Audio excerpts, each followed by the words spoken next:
desaparecido más, sino que se conoce mejor. Yo creo que este tema que os va a hablar el doctor Iñaki Piñuel y Zabala, que es psicólogo, ensayista, investigador y profesor de Organización y Recursos Humanos en la Facultad de Ciencias Empresariales y Ciencias del Trabajo de la Universidad de Alcalá.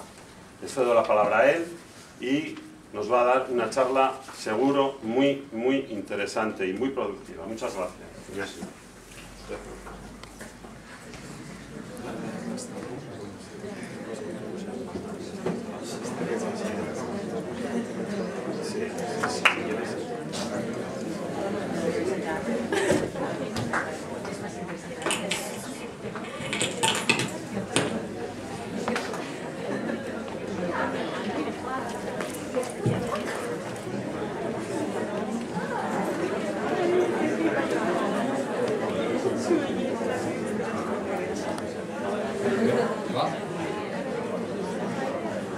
Entzuten da? Bai? Egun on guztioi, eskerrik asko, hona etortzeagatik. Naiz eta Bizkaitar arbasoak euki, Mariletik etorri naiz eta horrexegatik erderaz egingo dut gaur.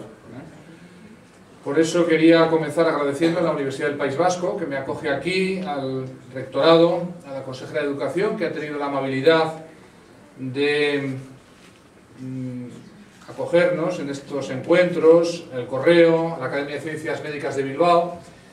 Y quisiera, después de estos rápidos agradecimientos, entrar en el tema que nos ocupa hoy, los efectos en la salud infantil del acoso escolar. Debido a la brevedad de la presentación, no voy a utilizar ninguna transparencia, voy a intentar ir rápidamente a lo que interesa.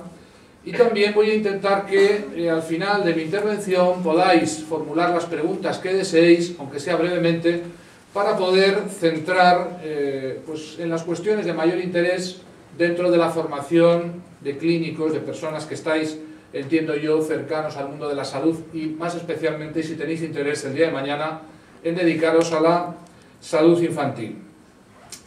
El tema del acoso escolar es un tema muy polémico. No hay día que no haya datos, sentencias cada vez más.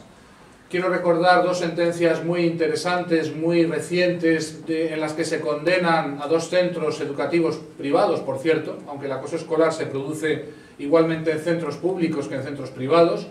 Sentencias que superan los 40.000 euros, en las que se condena al centro educativo no porque haya hecho el centro o los responsables del centro acoso a esos niños, sino porque, como es habitual, la mayoría de las veces en los centros educativos, ante los casos de acoso, de mobbing escolar o bullying, como lo queréis llamar, la mayoría de estas instituciones mira a otro lado, no quiere saber nada, y eso propicia que los casos de mobbing escolar, de acoso escolar, avancen en el tiempo, se conviertan en procesos de victimización reiterados, recurrentes, y acaben con estas secuelas que voy a describir rápidamente para que tengáis idea de a qué puede llegar esta situación para un niño o una niña acosada. La incidencia del acoso escolar en el Estado español se cifra en el 23% de los niños escolarizados entre 7 y 17 años. Este 23% de los niños son los que en diferentes estudios, entre otros los nuestros, pero no los únicos, obtienen recurrentemente puntuaciones que podríamos llamar de conductas de maltrato psicológico y físico que son recurrentes, repetidas en el tiempo y que les sitúan en un riesgo cierto de enfermar. De este 23% de niños y niñas expuestos a la violencia y al acoso escolar, aproximadamente la mitad, en torno al 12%, presentan daños en al menos 4 escalas clínicas significativas. Es decir, estamos hablando ya no solamente de niños expuestos al acoso escolar, sino de niños con daños, con secuelas, sobre todo postraumáticas, que es de lo que voy a hablar en esta mañana. Hay que decir, en primer lugar, que la violencia escolar no es, el acoso y la violencia escolar no es más que rara vez o raramente una violencia física que deje secuelas, que deje ingresos hospitalarios, que deje lesiones. Esas lesiones y esas violencias físicas existen, pero son un porcentaje menor del total de la violencia que se sufre en los centros educativos.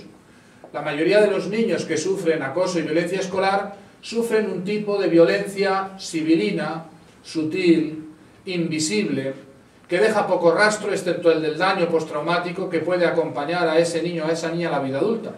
Y por tanto es muy difícil acreditar esas conductas, primero porque significa que los que acosan lo hacen muchas veces en los momentos, lugares y circunstancias en que no van a poder ser identificados o no se va a poder evidenciar el maltrato, y también porque las propias secuelas, sobre todo vamos a ver ahora en un momento las secuelas psíquicas postraumáticas, no son como una lesión que puede ser acreditada en una fotografía, en un parte de lesiones, son daños que se van instalando poco a poco, a medio y largo plazo, que cambian para siempre la vida del niño o la niña y que pueden convertirlos en la vida adulta en víctimas futuras mucho más vulnerables, mucho más fácilmente victimizables debido a estos primeros procesos de victimización que sufrieron.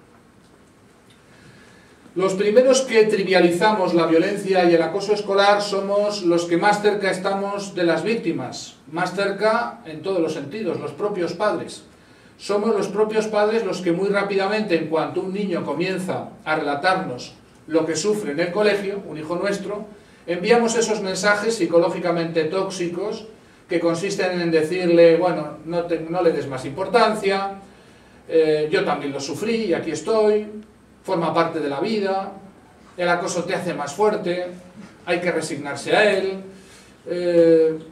son cosas de chicos, no hay que meterse, aprende a defenderte por ti mismo, tú no les hagas caso, haz como si no fuera contigo, que no se den cuenta que te das cuenta, o solo son juegos entre niños, o aún peor, aquello de que el acoso te prepara la vida toda vez que la vida es como una selva, cuanto antes te aclimates a esa selva mejor.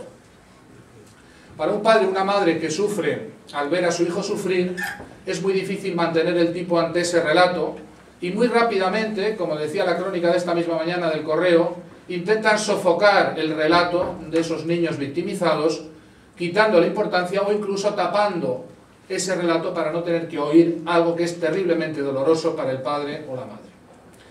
Eso hace que el niño sometido a la violencia y al acoso escolar no solamente lo sufre, sino que lo sufra sin poder explicarlo, contarlo, sin poder soltarse, sin poder de alguna manera desahogarse, porque los adultos de su entorno, sus padres, los primeros adultos de su entorno, no quieren oír, no quieren saber, a veces incluso no tienen tiempo, pero si lo tienen, desde luego no están dispuestos a sufrir escuchando lo que le hacen en el colegio al hijo o a la hija.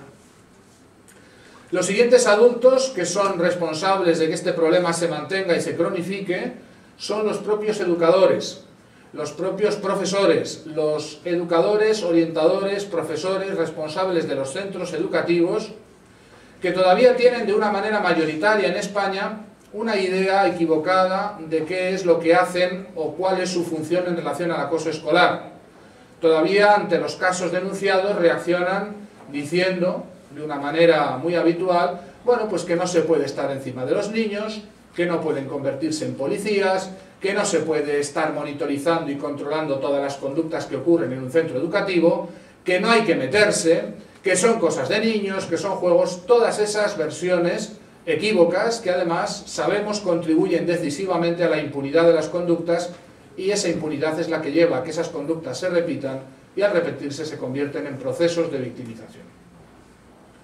No solamente se puede intervenir, sino que es taxativamente legal intervenir.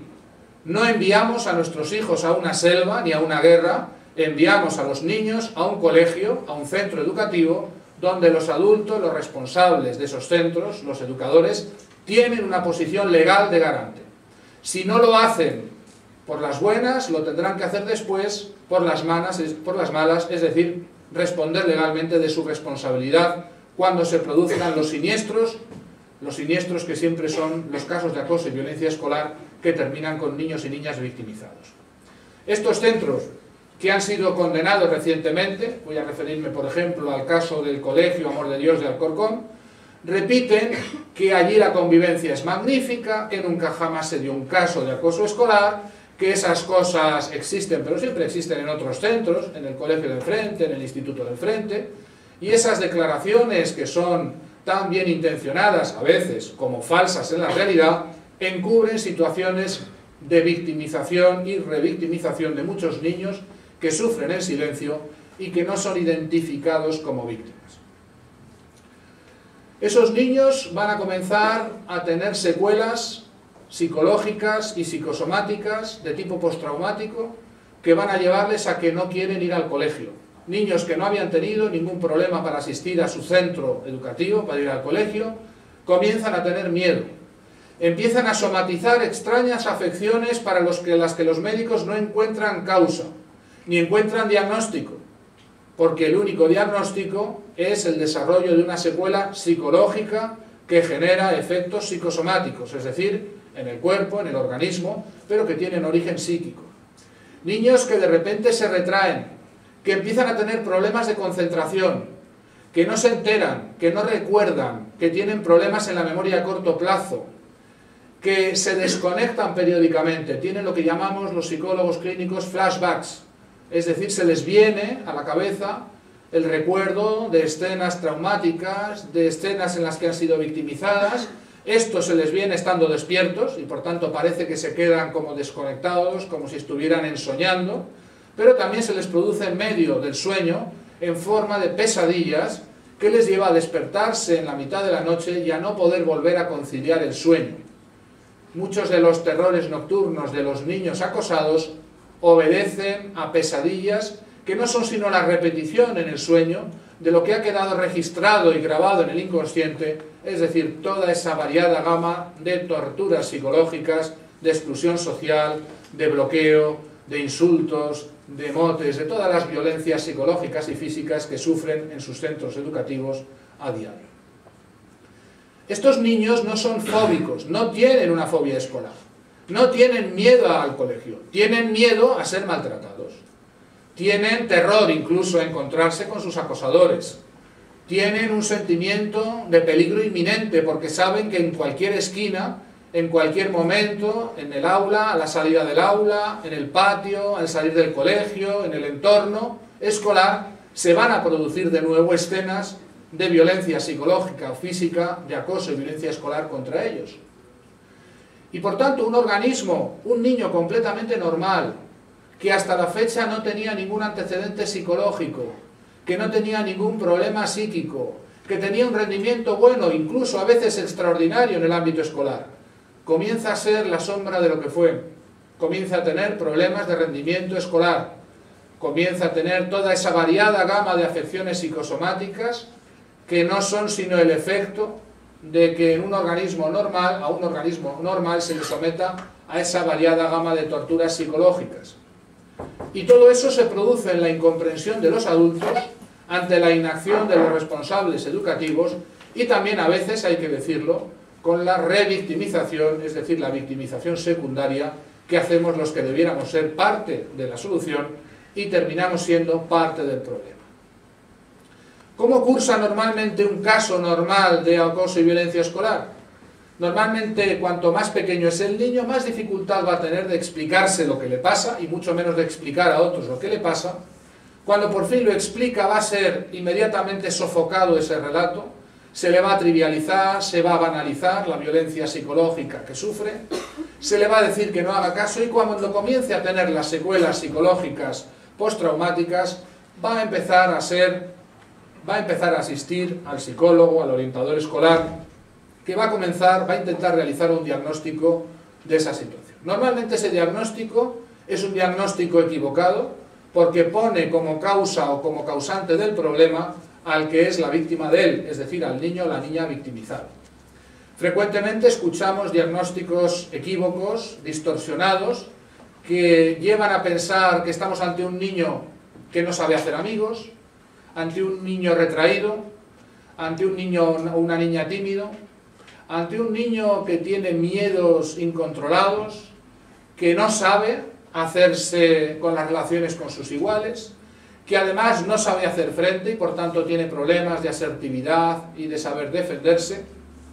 Todos esos diagnósticos cargan contra la víctima, la revictimizan secundariamente y explican que a veces el tratamiento que debiera sacarles del daño lo que hace es profundizar en el daño, haciéndole creer a esa niña, a ese niño víctima de acoso escolar, que tiene un problema psicológico severo. No diré ya cuando el nerviosismo, la falta de concentración en el centro, en el aula, le llevan al diagnóstico tan equívoco y frecuente de que se trata de un niño con déficit de atención o un niño hiperactivo porque se mueve, está intranquilo, tiene ansiedad, son diagnósticos equivocados, que además vuelven una vez más a decirle algo falso a la niña o al niño, y es que él es o ella es la causa, el causante, la causante del mal que le aflige, cuando estamos ante un caso de acoso y violencia escolar en los que la víctima es una parte del problema, es la parte que sufre el problema, pero no ni mucho menos la que la causa. El síndrome de estrés postraumático infantil es el cuadro más frecuente de lejos que desarrollan estos niños. Para que os hagáis una idea, es el cuadro psicológico típico de las víctimas de grandes catástrofes, de las personas que han visto morir a sus familias en un accidente, víctimas de torturas, secuestros, actos terroristas, organismos completamente normales, pero que sometidos a estas circunstancias completamente extraordinarias, desarrollan un terrible cuadro. Antiguamente se le llamaba neurosis de guerra, porque era el cuadro que afectaba a los que habían estado en las trincheras en la Primera Guerra Mundial, después ya en la Segunda de nuevo, después en la Guerra del Vietnam se volvió a estudiar. Es decir, un síndrome inquietante porque rompe definitivamente y a veces para siempre con la capacidad de hacer una vida normal de esos niños que han sido victimizados. En este caso, los adultos que han sido sometidos a estas situaciones son adultos que no vuelven a hacer una vida normal. Una sensación de peligro inminente, los flashbacks, la irritabilidad extraordinaria, es decir, que son niños que están a la que salta en cualquier sentido, en cualquier momento, con problemas para centrarse, para concentrarse, con un síntoma que llamamos anedonia, es decir, dificultad de experimentar alegría o reforzamiento por prácticamente nada, con ideación suicida, niños que piensan en la muerte, piensan en terminar con ese sufrimiento acabando con su vida. Tenemos el caso Joaquín como uno de los casos que desgraciadamente terminó con la vida del niño victimizado. Tenemos niños que al producirse ese síndrome de estrés postraumático a lo largo de años se producen cambios permanentes en la personalidad y por lo tanto esos cambios permanentes les llevan a ya no recordar cómo eran antes del proceso que les victimizó y que les llevó a esos cambios permanentes en la personalidad.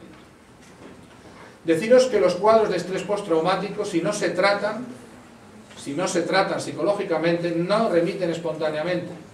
Son de los pocos cuadros en psicología que se cronifican y que pueden llevar a un niño mantener ese cuadro de estrés postraumático hasta la vida adulta y convertirse en un adulto permanentemente dañado por el efecto del acoso escolar que sufrió décadas antes, que al no ser identificado y al no ser tratado como cuadro de estrés postraumático, lleva a que esas secuelas cambien su forma de ser, modifiquen para siempre su forma de ser, en ese sentido, con la irritabilidad, la desestabilización emocional, el retraimiento, la introversión, la timidez, o con a veces esa sensación que tienen los adultos que fueron víctimas de acoso escolar, que nunca más volvieron a ser los mismos, nunca más volvía a ser la misma persona después de esa situación de acoso escolar. Los efectos, por tanto, de la salud, en la salud infantil cabe que se proyecten en la vida adulta y en un determinado momento producir adultos, y esto es muy importante, que van a ser más vulnerables a otras formas de maltrato. El niño o la niña que fue víctima de acoso escolar y desarrolló un cuadro postraumático es un adulto más vulnerable, más fácilmente maltratable, más fácilmente acosable, y esto lo saben los acosadores adultos, que de un modo intuitivo identifican esta vulnerabilidad y cargan muy especialmente contra los que fueron ya víctimas de acoso escolar y que hoy son adultos más vulnerables, más a tiro, menos confrontativos, más ingenuos, más dañados diríamos y por tanto más fácilmente acosables. Bien, veo que va siendo el momento de nuestro tiempo y sí quisiera dejar unos minutos para que pudierais formular las preguntas que quisierais mientras tengamos cierto tiempo y nos lo permita la organización. Muchas gracias.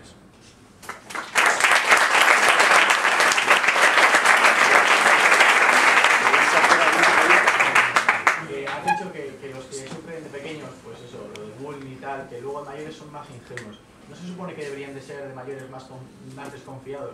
Desde el punto de vista que tú de pequeño has tenido más experiencia con una persona, cuando luego mayor conoces a otro, dices, hombre, igual este me viene a fastidiar o el grado de confianza se debería de ver disminuido, ¿no? El término correcto debería ser más vulnerable, es decir, personas más vulnerables porque, por un lado, efectivamente, ese síntoma que he comentado, la desconfianza, que se llama hipervigilancia, es uno de los síntomas de estrés postraumático, la sensación de que no pueden fiarse de nadie, pero al mismo tiempo estamos hablando de un organismo sometido a un desgaste, es decir, son personas que están en permanente alerta, en permanente hipervigilancia, y que por tanto ese desgaste les va a llevar a en determinado momento ser más fácilmente acosables o victimizables. Cuando tenemos tantos testimonios, por ejemplo en el acoso laboral, en el mobbing laboral, de personas que están sufriendo en la vida adulta lo que se llamaría el acoso psicológico en el trabajo, el mobbing, y que en el relato de sus años de infancia, en sus años escolares, muy frecuentemente nos cuentan que ya fueron también hostigados, lo cual les ha dado un perfil mayor de vulnerabilidad. Un perfil que voy a muy rápidamente y brevemente decir que es una de las especialidades de ciertos individuos inquietantes que existen, están ahí, son los que denominamos psicópatas integrados o personalidades psicopáticas, que rápidamente identifican a los más vulnerables de entre los posibles candidatos a ser acosados, y esa vulnerabilidad para estas personalidades psicopáticas funciona como un atractor extraño. Se dirigen preferentemente sobre aquellas víctimas que les van a hacer poco frente o ningún frente, que van a ser no confrontativas porque ya su capacidad de resistencia es menor por el propio maltrato anterior. Una idea central en esto es que el maltrato no nos prepara mejor para la vida. El acoso escolar no hace que los niños sean más fuertes ante el maltrato, sino más vulnerables. Digamos que el umbral de resistencia con las situaciones de maltrato, de acoso escolar, disminuye. Y a la siguiente vez, en la vida adulta, por ejemplo, en el ámbito de la pareja o en el ámbito laboral, la siguiente vez que reciben una situación de acoso, de maltrato, tienen menos capacidad que un ser humano normal que no haya sido victimizado. Por eso la prevención en los centros educativos del acoso es al mismo tiempo una prevención a futuras formas de maltrato en la vida adulta. Sí. ¿Qué solución a corto plazo se puede proponer a compañeros de víctimas o incluso a compañeros de acosadores? Pero es algo rápido, algo sinceramente, que tienes un hijo que sufre bullying y le puedes decir a algún amigo suyo que puede hacer o... Bueno, es muy importante explicarles a las propias víctimas que son inocentes, porque aunque no lo creas, el mensaje que recibe todavía hoy un niño o una niña que es víctima de acoso escolar es que algo hay en ella o en él que falla. Por tanto, primera novedad o primera noticia buena que se le puede dar a la víctima es que es inocente y que no merece el maltrato que sufre o que recibe. Lo segundo es en el entorno, ya se ha hablado del entorno y es muy importante. Con el tiempo los casos de acoso escolar, aunque principien siendo situaciones de uno contra uno, o de algunos pocos contra la víctima, terminan aglutinando a la mayoría de la clase, incluso a la mayoría del centro. Y es muy frecuente no poder encontrar nadie que hable bien o nadie que defienda a la víctima. Una sola persona, un solo niño, un solo compañero que se solidariza con el niño victimizado, sabe que corre el mismo riesgo de ser victimizado como su compañero que ya lo es. Y por tanto se apartan inicialmente. Son los que llamamos testigos mudos. Pero no solamente se apartan, sino que a veces, después de apartarse durante un tiempo, empiezan a desarrollar atribuciones, teorías, que explican lo de siempre, que la víctima algo es o algo ha hecho. Lo que llamamos en psicología el error fundamental de atribución. Las víctimas lo son por algo que tienen, algo que son, algo que ha hecho que merecieran el maltrato que reciben. Y esto es terrible porque condena a esa niña o a ese niño victimizado a la soledad, al aislamiento, y a que todos en mayor o menor grado a su alrededor piensen que algo habrá hecho. No sabemos muy bien qué, pero algo habrá hecho. La solución a corto plazo en los centros educativos pasa por prevenir, identificar estas conductas, que significa preguntar a los niños si están recibiendo esas conductas.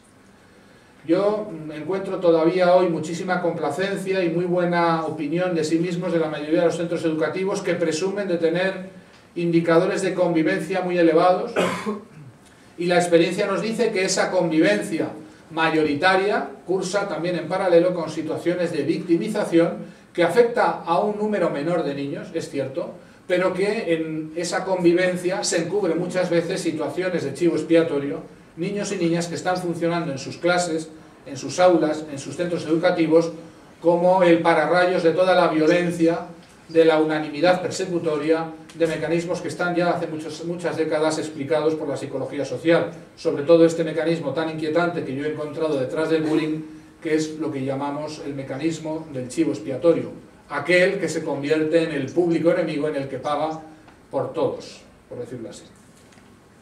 ¿Sí? ¿Sí, adelante?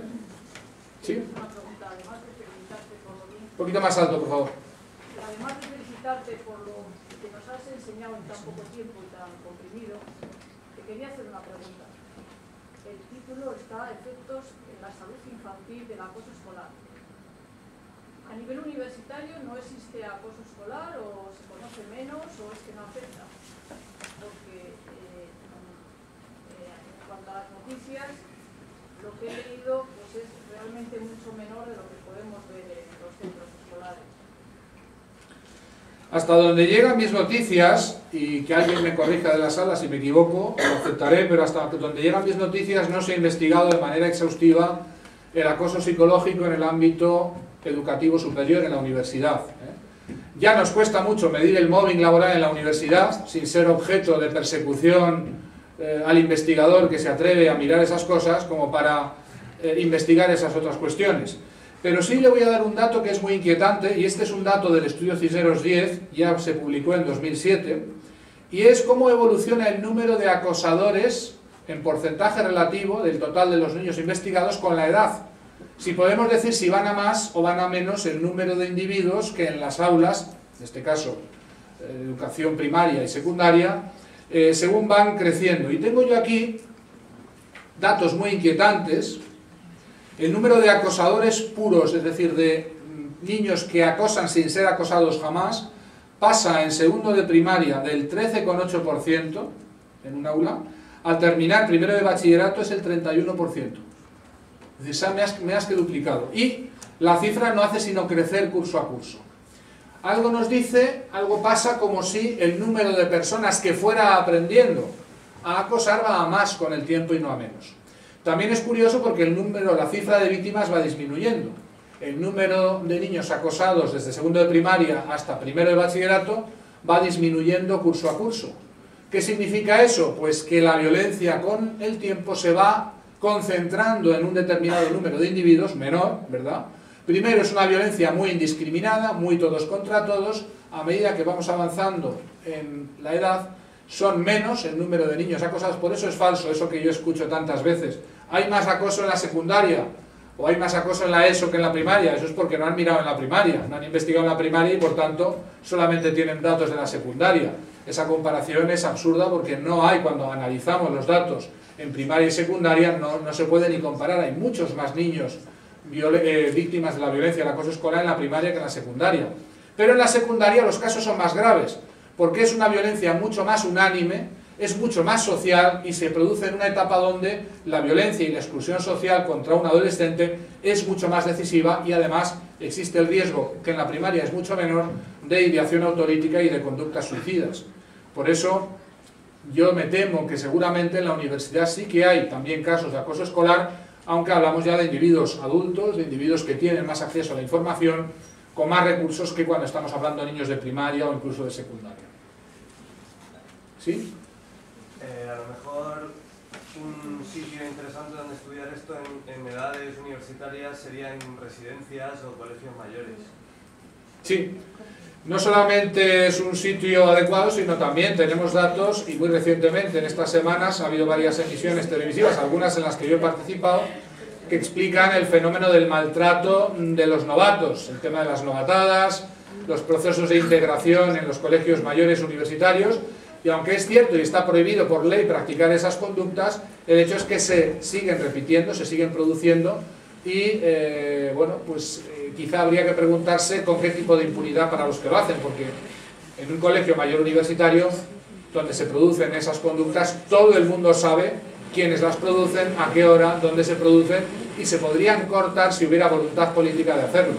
Habría que pedir la responsabilidad a aquellos que rigen esos colegios o esos centros para evitar que se produzca. Y también comenzar a decir muy claramente que existe un tipo en el Código Penal reformado, un delito que se llama de trato inhumano y degradante, que debería aplicarse, y que estamos hablando del ámbito penal o criminal, y por tanto esas conductas son denunciables, no solo como lesiones psíquicas, sino como conductas de maltrato inaceptables, irreprochables por el vida. ¿Más? ¿Sí? Un poquito alto, por favor. Si el problema es del acosador, del psicópata integrado, lo ideal sería identificarle a él, ¿no?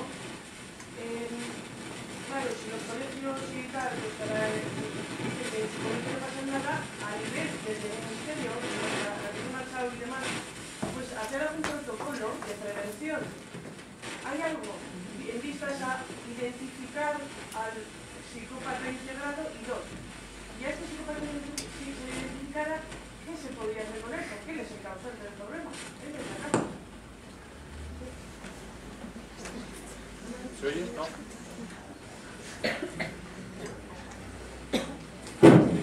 ¿Vale? ¿Entendida? ¿Sí? Bueno, los protocolos, y hablando del mobbing en la vida adulta, pero habría que establecer muy claramente y decir y advertir: hay psicópatas en la vida adulta, hay psicópatas infantiles, hay psicópatas integrados, y esos psicópatas no son Aníbal el caníbal. No penséis que son gente que se comen a sus víctimas, son gente que están plenamente integradas en la sociedad y que desgraciadamente son depredadores sociales. Puede ser vuestra pareja, puede ser vuestro vecino, puede ser un hermano, puede ser un hijo, puede ser vuestro jefe. No penséis que van a ir a la cárcel porque cometan un delito violento, que a veces sí, lo pueden hacer. Son personas encantadoras. Son personas que con el tiempo escalan y acceden a puestos muy relevantes socialmente y organizativamente. Son personas inquietantes porque mantienen una imagen pública excelente. Y a pesar de esto son personas que aquellos que se cruzan en su camino porque bloquean su acceso al poder, utilizan una doble estrategia, o bien de comprar a esa persona, o bien de eliminarla. Y claro, entre las técnicas de eliminación de esa persona está el acoso, primero escolar, luego doméstico, luego laboral. Estamos hablando del mismo fenómeno, sobre todo muy bien visto porque el que está detrás de esos fenómenos es la misma personalidad inquietante. Cuando a un niño le preguntamos que por qué hace esas cosas y nos dice que para divertirse, para pasarlo bien, para hacer una risa sobre otro que está sufriendo, uno se pregunta